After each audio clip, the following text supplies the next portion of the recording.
राज्यातील माल वाहतूकदार संपावर जाणार आहेत। राज्यातील तब्बल 15 लाख माल वाहतूकदार उद्यापासून संपावर जाणार आहेत। ई चलान प्रणाली विरोधात वाहतूकदारांचा हा संप आहे। बेमुदत चक्का जाम आंदोलनाचा इशारा देखील दिला गेलेला आहे। ई चलानच्या संदर्भात खूप अन्याय होतोय अशी माहिती अमीन पटेल यांनी दिलेली आहे।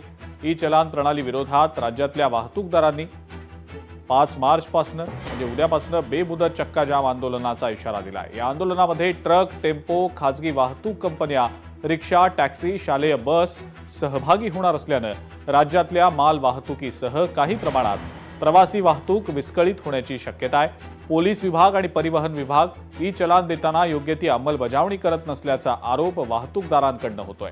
केंद्र सरकारनं जानेवारी 2026 मध्ये सुधारणा करत 45 दिवसांपर्यंत दंड न भरल्यास वाहनाचं कामकाज थांबवत वाहन जप्त करण्याची तरतूद केलेली आहे। त्यात जनतेला कोर्टात प्रकरण चालवण्याचा हक्क पूर्णपणे काढून घेतलाय। ही चलान यंत्रणा जनतेवर आणि वाहनधारकांवर जबरदस्तीनं लादत खोटे गुन्हे दाखल करून जबरदस्तीनं दंड वसूल केला जात असल्याचं महाराष्ट्र ट्रान्सपोर्टर्स ॲक्शन कमिटीचं म्हणणं आहे।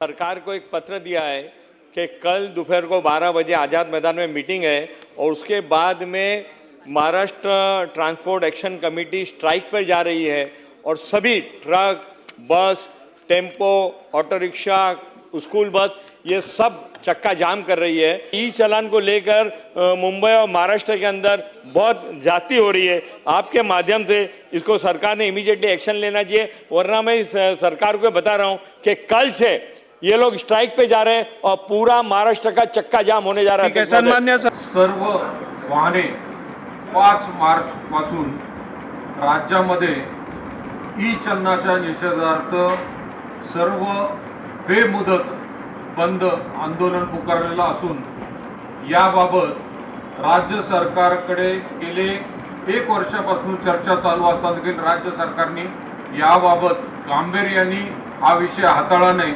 त्या निषेधार्थ राज्यातील सर्व वाहतूक संस्था एकत्रित येऊन उद्या आम्ही सर्व जिल्ह्याच्या आरटीओ आणि जिल्हाधिकारी कार्यालयावर मोर्चा नेणार आहोत।